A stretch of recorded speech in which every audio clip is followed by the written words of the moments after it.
Hello everyone, welcome to TeenHQ. In this presentation I'll be doing a walkthrough of the TeenHQ space, which is a space dedicated to middle and high school students at the San Jose Public Library. So TeenHQ, it is a dual space subunit.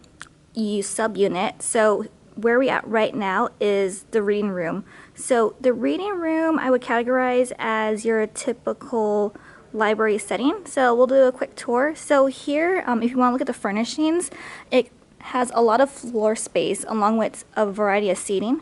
So right over here we have bar stool style seating. Here we have egg chairs. Along the perimeter of the room, it houses young adult fiction collection. Here we have a display. So right now it's, if you like one of these, check out the entire series. Along with that, we have an LCD screen, a couple more displays, along with some traditional seating. So here we have just your simple wooden tables with some chairs. Along with that is a floating manga section in here. So this is one section of TeenHQ. And then as we walk along, this is the actual TeenHQ section. So full disclaimer, I've worked here for 6 years, so I'm able to cross those lines over there. So right now, TeenHQ, as you can see, it's only open in the afternoon. But this is kind of like the bread and butter of this entire department. So once we cross over here,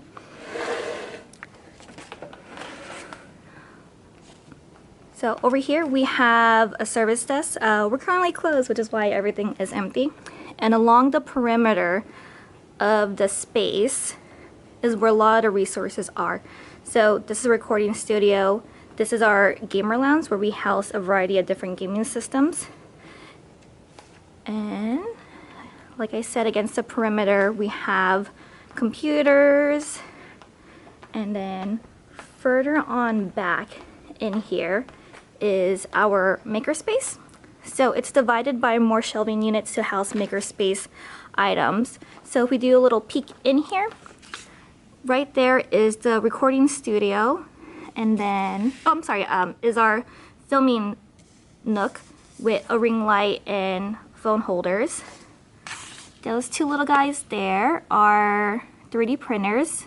Over here is a laser cutter. And then in the corner right over here is a large format printer.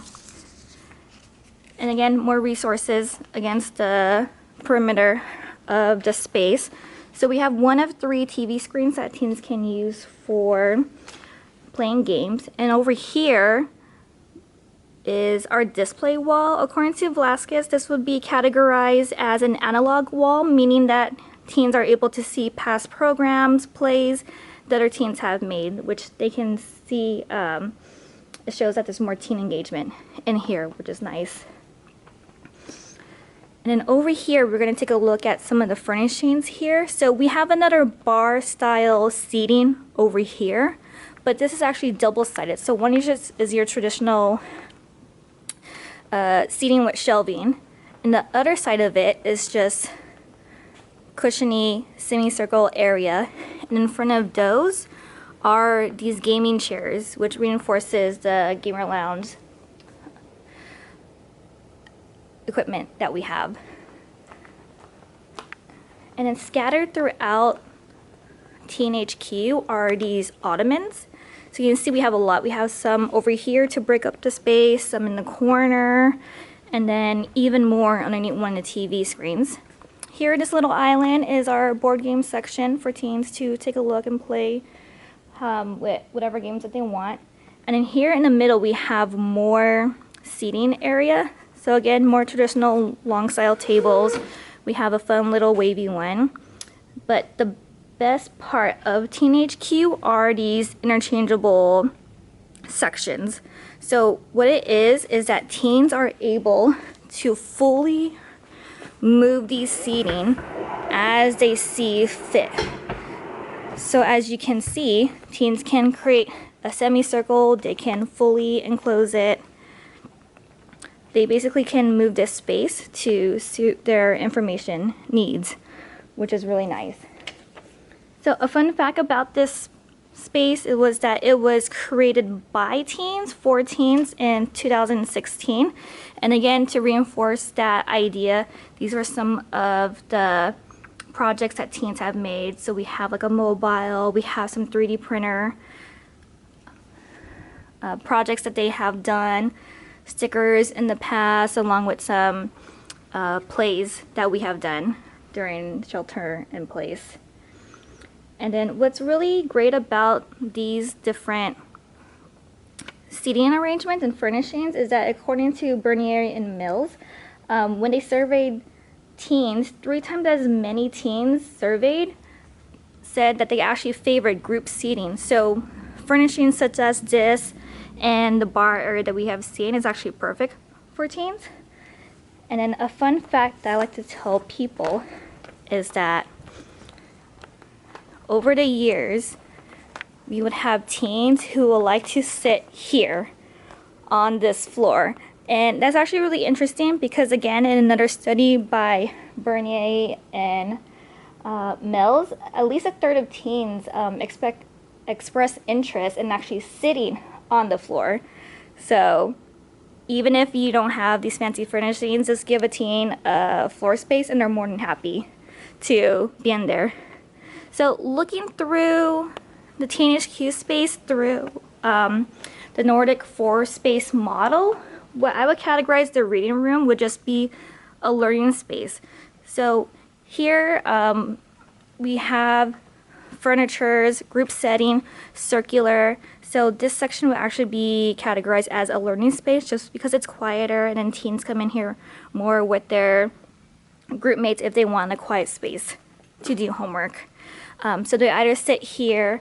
And also what's good about the egg chairs also is that these are individual seating. So if a teen just wants to have some alone time to just read or do homework on their own, this type of seating caters to them because you can see they're only for one person. And again, if they're in here with groups of 2 or 3, they would also use some of the bar stool seatings in here.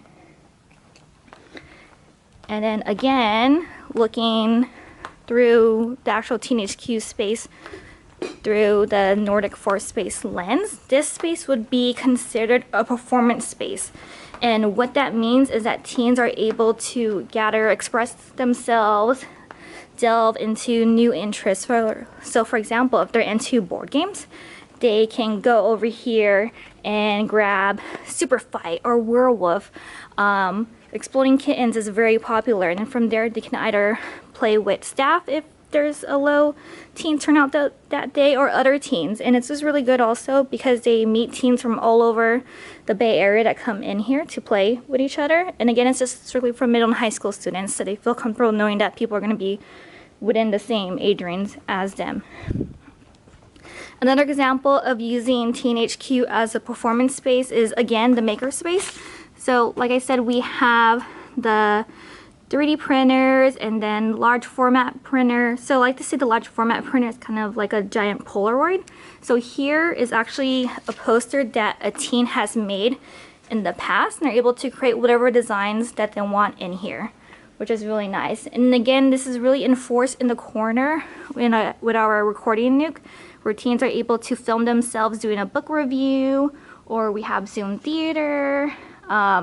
And they also can use it because it's very green in here, so the wall in the back can act as a green screen. And we actually had a teen in here back in the day who used to be an intern take their graduation photos when they graduated from the MLS program over in June. So looking through TeenHQ through the lens on the Nordic 4-space model, TeenHQ actually excels in terms of the variety of different seatings that they have that caters to different learning styles, teens, textures. So all in all, TeenHQ is a great space for teens to come and interact with other teens, and that's because the furnishings caters to their information needs. Thank you.